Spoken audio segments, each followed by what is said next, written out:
Hostel info plus എന്ന YouTube ചാനലിലേക്ക് ഏവർക്കും സ്വാഗതം. നമ്മളിന്ന് RMFM റിമോട്ട്ലി മാനേജഡ് ഫ്രാങ്കിങ് മെഷീനെ കുറിച്ചാണ് പറയുന്നത്.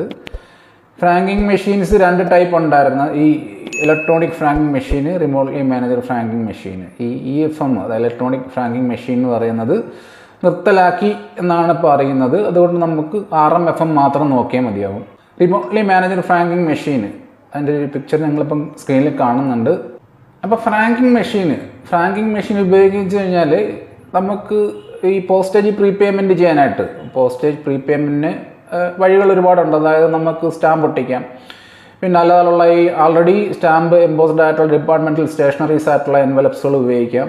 അതുപോലെ തന്നെ ചില സമയത്ത് ചില കേസിൽ ക്യാഷായിട്ട് നമുക്ക് പ്രീപേയ്മെൻറ്റ് ചെയ്യാം.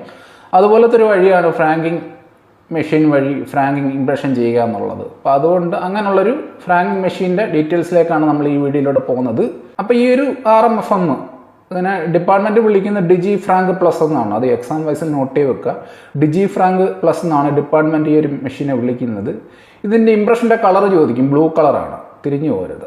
ബ്ലൂ കളറാണ് ഇതിൻ്റെ ഇംപ്രഷൻ്റെ കളർ വരുന്നത്. അപ്പോൾ ഈ ഒരു ഫ്രാങ്കിങ് മെഷീൻ ഉപയോഗിക്കാനായിട്ട് ലൈസൻസ് വേണം. അല്ല ചുമ്മാ കണ്ണി കണ്ടവർക്കെല്ലാം എടുത്തിട്ട് ഇങ്ങനെ ഇംപ്രഷൻ ചെയ്ത് വിടാനൊക്കത്തില്ല. 3 തരത്തിലുള്ള ലൈസൻസാണുള്ളത്. ഇൻഡിവിജ്വൽ ലൈസൻസ് ഉണ്ട്, കൊമേഴ്സ്യൽ ലൈസൻസ് ഉണ്ട്, ഡിപ്പാർട്ട്മെൻറ്റൽ ലൈസൻസ് ഉണ്ട്. ഇൻഡിവിജ്വൽ ലൈസൻസ് എന്ന് പറയുമ്പോഴത്തേക്കും പേര് സൂചിപ്പിക്കുന്ന പോലെ ഇൻഡിവിജ്വൽ എന്നുള്ള ഒരർത്ഥമല്ല. ഈ ഒരു ഫേം, അല്ലെങ്കിൽ ഒരു കച്ചവട സ്ഥാപനം അവർക്ക് വേണ്ടിയിട്ട് അവരുടെ ആർട്ടിക്കിൾസ് ഫ്രാങ്ക് ചെയ്യുന്നു, അതിന് വേണ്ടിയിട്ട് എടുക്കുന്ന ലൈസൻസ് ഇൻഡിവിജ്വൽ ലൈസൻസ്. സിംപ്ലി പറഞ്ഞു കഴിഞ്ഞാൽ കൊമേഴ്സ്യൽ ലൈസൻസ് എന്ന് പറയുമ്പോഴത്തേക്ക് ഇപ്പോൾ ഒരുപാട് കമ്പനികളുടെ ആർട്ടിക്കിൾസ് ഒരാൾ കളക്ട് ചെയ്തിട്ട് ഫ്രാങ്ക് ചെയ്തിട്ട് ഇങ്ങനെ കൊണ്ടുവരികയാണ്. അപ്പോൾ ആ ഒരു ടൈപ്പ് ലൈസൻസിനാണ് കൊമേഴ്സ്യൽ ലൈസൻസ് എന്ന് പറയുന്നത്. പിന്നെ ഡിപ്പാർട്ട്മെൻറ്റൽ ലൈസൻസ്, അത് ഡിപ്പാർട്ട്മെൻറ്റൽ പർപ്പസിന് വേണ്ടിയിട്ടുള്ളൊരു ലൈസൻസാണ് ഡിപ്പാർട്ട്മെൻറ്റൽ ലൈസൻസ് എന്ന് പറയുന്നത്. ഇപ്പോൾ ഇതിൻ്റെ ലൈസൻസിങ് അതോറിറ്റി ഉണ്ട്. ലൈസൻസ് വേണമെന്ന് പറഞ്ഞു ഫ്രാങ്കിങ് മെഷീൻ ഉപയോഗിക്കാനായിട്ട് ലൈസൻസിങ് അതോറിറ്റി ഉണ്ട്. ഹെഡ് ഓഫ് ദ ഡിവിഷനാണ് ലൈസൻസിങ് അതോറിറ്റി, അല്ലെങ്കിൽ ഇൻഡിപെൻഡൻറ്റ് ഗസറ്റഡ് പോസ്റ്റ് മാസ്റ്റർ, അല്ലെങ്കിൽ ഈ മെട്രോ സിറ്റീസിനെ സംബന്ധിച്ച് പറയുകയാണെങ്കിൽ ഡയറക്ടർ ഓഫ് GPO. ഇവരൊക്കെയാണ് ലൈസൻസിങ് അതോറിറ്റികൾ. ഹെഡ് ഓഫ് ദ ഡിവിഷൻ നമുക്കറിയാം. ഈ ഗസറ്റഡ് പോസ്റ്റ് മാസ്റ്റർ എന്നൊക്കെ പറയുന്നത് നമ്മൾ ഫസ്റ്റ് ക്ലാസ് HOയുടെ കാര്യമൊക്കെ പറഞ്ഞപ്പോൾ സൂചിപ്പിച്ചിട്ടുണ്ട്, ഗസറ്റഡ് പോസ്റ്റ് മാസ്റ്ററുടെ കാര്യങ്ങളൊക്കെ. അപ്പോൾ ഈ ഹെഡ് ഓഫ് ദ ഡിവിഷൻ, അല്ലെങ്കിൽ gazetted independent gazetted post master, അല്ലെങ്കിൽ ഈ മെട്രോ സിറ്റീസ് കേസിൽ ഡയറക്ടർ ഓഫ് GPOs, ഇതൊക്കെയാണ് ലൈസൻസിങ് അതോറിറ്റി ഫ്രാങ്കിങ് മെഷീൻ്റെ. അടുത്ത ലൈസൻസ് ഫീ, ലൈസൻസ് ടൈപ്സ് പറഞ്ഞ്, ലൈസൻസിങ് അതോറിറ്റി പറഞ്ഞ്. ഇനി എത്ര ലൈസൻസ് ഫീ വരും ചോദിച്ചു കഴിഞ്ഞാൽ 5 വർഷത്തേക്ക് 375 രൂപയാണ് നമ്മൾ മേടിക്കുന്നത് ലൈസൻസ് ഫീ ആയിട്ട്. അപ്പോൾ ഈ ഒരു ഫ്രാങ്കിങ് മെഷീനകത്ത് പണ്ടത്തെ ഈ ഫ്രാങ്കിങ് മെഷീനെ അപേക്ഷിച്ച് ഡിജിറ്റലി കൺട്രോൾഡ് പ്രിൻറ്റിങ് മെക്കാനിസമാണുള്ളത്. പണ്ടത്തെ ഡൈസ് ഒന്നും ഇതിനകത്തില്ല. ഇതിൽ ഇങ്ക്ജെറ്റ് പ്രിൻറ്റിംഗ് ആണ് ഉപയോഗിക്കുന്നത്. ഡിജിറ്റൽ പ്രിൻറ്റിങ് നോർത്തിരുന്നാൽ മതി, ഡിജിറ്റലി കൺട്രോൾഡ് പ്രിൻറ്റിങ് നോർത്തിരുന്നാൽ മതി. അടുത്തത് RMFSനെ കുറിച്ച് പറയുമ്പോൾ നമ്മൾ പറഞ്ഞിരിക്കേണ്ട അല്ലെങ്കിൽ അറിഞ്ഞിരിക്കേണ്ട ഒരു ടേമാണ് OEM, ഒറിജിനൽ എക്വിപ്മെൻറ്റ് മാനുഫാക്ചറർ. അതിനകത്ത് പേരിൽ നിന്ന് തന്നെ കണക്ട് ചെയ്തെടുക്കുക. അതായത് ഈ ഒരു മെഷീൻ മാനുഫാക്ചർ ചെയ്യുന്നവർ, അവരാണ് OEM എന്ന് പറയുന്നത്. ന്യൂ പോസ്റ്റ് ഉണ്ട്, പിറ്റ്നി ബോസ് ഉണ്ട്. ഇവരൊക്കെയാണ് അതറൈസ്ഡ് അല്ലെങ്കിൽ അലൗഡ് മാനുഫാക്ചറേഴ്സ് ഓഫ് RMFM.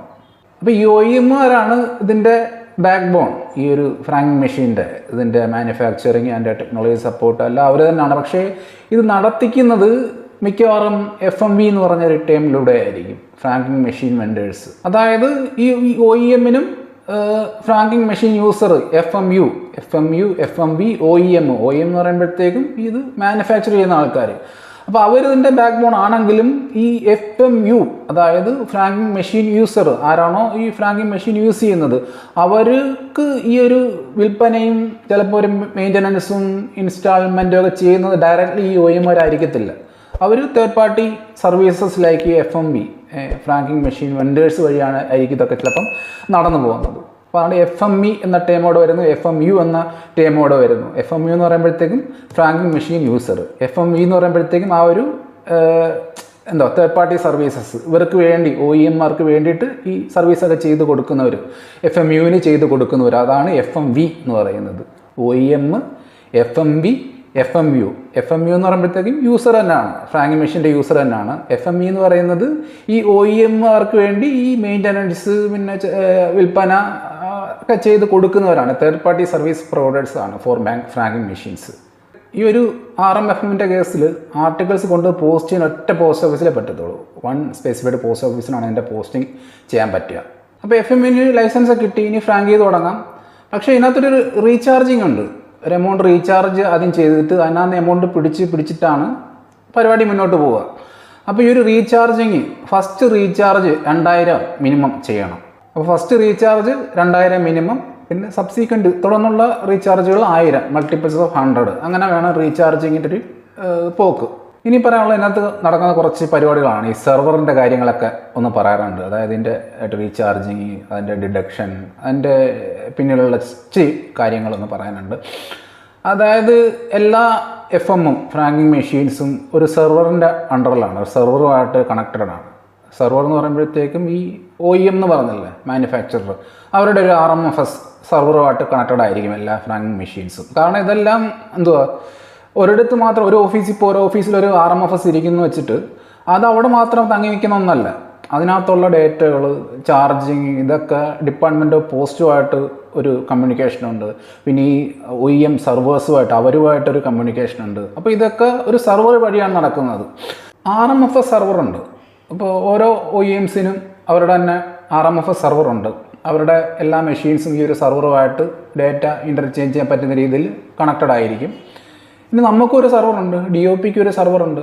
ഇപ്പോൾ ഏതെങ്കിലും ഒരു ഫ്രാങ്കിങ് മെഷീൻ്റെ പേരിൽ എന്തെങ്കിലും ഫണ്ട് വരുവാണ്, എമൗണ്ട് വരുവാണ്, അപ്പോൾ ആ മെഷീൻ എങ്ങനെ അറിയും? ആ മെഷീനിലോട്ട് എങ്ങനെ ആ റീചാർജ് പോവും? അത് ഈ ഒരു സെർവർ ഉണ്ടെന്ന് പറഞ്ഞില്ലേ, ആ സെർവർ 3 തവണ നമ്മുടെ DOPയുടെ സെർവറുമായിട്ട് കണക്റ്റഡ് ആവുന്നുണ്ട്, ഡേറ്റ സിങ്ക് ആവുന്നുണ്ട്. അപ്പോൾ ഒരു പർട്ടിക്കുലർ ഫ്രാങ്കിങ് മെഷീൻ്റെ പേരിൽ ഒരു എമൗണ്ട് ആഡായി, അത് നമ്മുടെ DOP സെർവർ വഴി ഈ RMFS സെർവർ അറിഞ്ഞ് ഇനി എപ്പോഴെങ്കിലും ആ ഒരു പർട്ടിക്കുലർ ഫ്രാങ്കിങ് മെഷീൻ ഉണ്ടല്ലോ, റീചാർജിങ്ങിന് വേണ്ടിയിട്ട് കോൾ ചെയ്യുമ്പോഴത്തേക്കും, അതായത് ഈ ഒരു RMFS സെർവറുമായിട്ട് എല്ലാ മെഷീൻസും കണക്റ്റഡ് ആണ്. അപ്പോൾ ഈ ഒരു പർട്ടിക്കുലർ നേരത്തെ ആ ചാർജിങ് വന്ന എമൗണ്ട് വന്ന ആ ഒരു ഫ്രാങ്കിങ് മെഷീൻ ഈ RMFS സെർവറുമായിട്ട് കോൾ ചെയ്യുമ്പോഴത്തേക്കും, റീചാർജിന് കോൾ ചെയ്യുമ്പോഴത്തേക്കും എമൗണ്ട് വന്നിട്ടുണ്ട്. ആ ഒരു ഡേറ്റ RMFSൽ നിന്ന് ഇങ്ങോട്ട് കണക്റ്റഡ് ആവും. അങ്ങനെ PSD എന്ന് പറഞ്ഞ ഡിവൈസ് ഉണ്ട്, പോസ്റ്റൽ സെക്യൂരിറ്റി ഡിവൈസ്. അത് ഈ ഫ്രാങ്കിങ് മെഷീനകത്തുള്ളൊരു ഇമ്പോർട്ടൻറ്റ് ഡിവൈസാണ്. അതാണ് ഈ ഫണ്ടുകളൊക്കെ കൈകാര്യം ചെയ്യുന്നത്. അങ്ങനെ ഈ PSD വഴി ഈ ഒരു ഇങ്ങനെ ഒരു ഇൻഫർമേഷൻ പാസ്സായിട്ട് ഇത് ചാർജ് ആവുകയാണ് ചെയ്യുന്നത് മെഷീൻ. അപ്പോൾ ഈ പോസ്റ്റൽ സെക്യൂരിറ്റി ഡിവൈസ് എന്ന് പറഞ്ഞല്ലോ, അപ്പോൾ ഇത് റീസെറ്റ് ചെയ്തോളും അതിൻ്റെ മീറ്ററിനെ. അസെൻഡിങ് മീറ്റർ, ഡിസെൻഡിങ് മീറ്റർ, അങ്ങനെ 2 മീറ്റർ ഉണ്ട് ഈ ഫ്രാങ്കിങ് മെഷീന്. അപ്പോൾ ഈ PSD എന്ന് പറഞ്ഞ ഡിവൈസാണ് ഇതിൻ്റെ മെയിൻ, എൻ്റെ ഫണ്ടുകളൊക്കെ കൈകാര്യം ചെയ്യുന്നത്, ഫണ്ടൊക്കെ മാനേജ് ചെയ്യുന്നത് ഈ PSD ആണ്, പോസ്റ്റൽ സെക്യൂരിറ്റി ഡിവൈസാണ്. അത് ഫ്രാങ്കിങ് മെഷീനകത്തുള്ളൊരു ഡിവൈസാണ്. അതെന്ന് വെച്ച് കഴിഞ്ഞാൽ അതിങ്ങനെ റിപ്പയർ ചെയ്യാനോ അല്ലെങ്കിൽ എന്തെങ്കിലും ഇളക്കി നോക്കാനോ ഒന്നും പൊക്കത്തില്ല. അത് ഭയങ്കര പ്രൊട്ടക്റ്റഡ് ആണ്. കാരണം അത് ഫണ്ടൊക്കെ മാനേജ്മെൻറ്റ് വരുന്നതായതുകൊണ്ട് അതിങ്ങനെ ഒരാൾക്ക് ഇൻസ്പെക്ട് ചെയ്യാനോ അല്ലെങ്കിൽ എന്തെങ്കിലും അതിനകത്ത് റിപ്പയർ ചെയ്യാനോ നോക്കത്തില്ല. അത് ഇതിൽ കേട് വന്ന റീപ്ലേസ്മെൻറ്റ് മാത്രമാണ് എൻ്റെ ഒരേ ഒരു മാർഗം. കാരണം അത് ടാമ്പർ പ്രൂഫാണ്. കാരണം ആ സെക്യൂരിറ്റി അത്രയ്ക്ക് ഉള്ളതാണ് അതിന്. അത് ഫണ്ട് മാനേജ്മെൻറ്റ് അതിൻ്റെ ഒരു ഭാഗമായിട്ട് വരുന്നതുകൊണ്ട്. പിന്നെ FMUവിന് യൂസറിനൊരു CRN, customer reference number, licence number കൊടുക്കുന്നുണ്ട്. അത് സ്പെസിഫിക് കസ്റ്റമർ ID ആയിട്ട് വർക്ക് ചെയ്യുന്നുണ്ട്. പിന്നെ ലൈസൻസ് ഐഡൻറ്റിഫയർ കൊടുക്കുന്നുണ്ട്, licence identifier number. Licence identifier number എന്ന് പറയുമ്പോഴത്തേക്കും ആ ഒരു മാനുഫാക്ചററിനെ അല്ലെങ്കിൽ മെഷീനെയൊക്കെ സ്പെസിഫൈ ചെയ്യുന്നതാണ്. അത് ആദ്യം ഒരു ലെറ്ററിൽ സ്റ്റാർട്ട് ചെയ്യും, പിന്നെ 6 ഡിജിറ്റ് ഉണ്ടാവും. അതാണ് ലൈസൻസ് ഐഡൻറ്റിഫയർ നമ്പർ. ഇപ്പോൾ നിങ്ങൾക്ക് കാണാം ഒരു ഫ്രാങ്കിങ് ഇംപ്രഷൻ്റെ എക്സാമ്പിൾ. ഇതിനകത്ത് നമ്മൾ ഇതുവരെ പറഞ്ഞിട്ടുള്ള കാര്യങ്ങളൊക്കെ അതിനകത്ത് വന്നിട്ടുണ്ട്. ഒന്ന് നോക്കുക, മനസ്സിലാക്കാൻ ശ്രമിക്കുക. പിന്നെ സ്റ്റേറ്റ്മെൻറ്റ് ഓഫ് മെയിലിംഗ്, അതായത് ഒരു ഇലക്ട്രോണിക് പ്രിൻ്റാണത്. അത് നമ്മുടെ യൂസർ എടുക്കേണ്ടതാണ്. 2 കോപ്പീസ് എടുക്കണം. ഒന്ന് യൂസറിൻ്റെ അതിൻ്റെ റെക്കോർഡ് ബുക്കിൽ ചെയ്യാനായിട്ടും പിന്നെ ഒന്ന് നമ്മുടെ ഓഫീസിൻ്റെ റെക്കോർഡ് ബുക്കിൽ വെക്കാനായിട്ടും. സ്റ്റേറ്റ്മെൻറ്റ് ഓഫ് മെയിലിംഗ് എന്ന് പറയും. പിന്നെ നമ്മൾ റിബേറ്റ് കൊടുക്കുന്നുണ്ട് 3%. മിനിമം അറ്റ്ലീസ്റ്റ് 5000 യൂസേജിന് നമ്മൾ 3% റിബേറ്റ് കൊടുക്കുന്നുണ്ട്. പിന്നെ പ്രീ സോർട്ടഡ് ബണ്ടിൽസിന് 2% അഡീഷണൽ ഡിസ്കൗണ്ട്സും കൊടുക്കുന്നുണ്ട്. പിന്നെ ഈ എന്തെങ്കിലും ഫ്രാങ്ക് ചെയ്യുമ്പോൾ മിസ്റ്റേക്കൊക്കെ സംഭവിച്ചു കഴിഞ്ഞാൽ നമ്മൾ റീഫണ്ട് കൊടുക്കുന്നുണ്ട്. അത് 5% തുക കുറച്ചിട്ടാണ് റീഫണ്ട് കൊടുക്കുക. അങ്ങനെയുള്ളൊരു അങ്ങനെ റീഫണ്ടിനുള്ള ക്ലെയിം വിത്തിൻ 1 മന്ത് വരണം. പിന്നെ അതിൻ്റെ കൂടെ ഈ എൻവലപ്പുകൾ, റാപ്പേഴ്സൊക്കെ ഉണ്ടെങ്കിൽ അത് സബ്മിറ്റ് ചെയ്യണം. അത് നമ്മൾ സറണ്ടർ ചെയ്യണം. അല്ലാതെ ഇങ്ങനെ ഇത്ര തെറ്റ് സംഭവിച്ചിട്ടുണ്ടെന്ന് പറഞ്ഞാൽ പോരാ, അത് നമ്മളെ കൊണ്ട് കാണിക്കണം, സബ്മിറ്റ് ചെയ്യണം. പിന്നെ ടോപ്പ് റൈറ്റ് ഹാൻഡ് കോർണറിലാണ് ഈ ഫ്രാങ്കിങ് ഇംപ്രഷൻ വരേണ്ടത്. ആ ഒരു ഡീറ്റെയിലും നമ്മളൊന്ന് ഓർത്ത് വെച്ചിരിക്കുക. പിന്നെ ഫ്രാങ്ക്ഡ് ആർട്ടിക്കിൾസ് കൊണ്ട് പോസ്റ്റ് ബോക്സിൽ ഇട്ടാൽ അൺപെയ്ഡ് ആർട്ടിക്കിൾസ് ആയിട്ട് കണക്കാക്കും. പിന്നെ ഈ ഇംപ്രഷൻ വരേണ്ട റൈറ്റ് ഹാൻഡ് ടോപ്പ് കോർണറിലാണ്. അപ്പോൾ ഇത്രയൊക്കെ ഉള്ളൂ RMFSൻ്റെ കേസിൽ പ്രധാനമായിട്ട് പറയാനുള്ളത്. എല്ലാവർക്കും മനസ്സിലായെന്ന് വിചാരിക്കുന്നു. അഭിപ്രായങ്ങളും നിർദ്ദേശങ്ങളും കമൻറ്റിൽ അറിയപ്പെടുത്തുക. Thank you.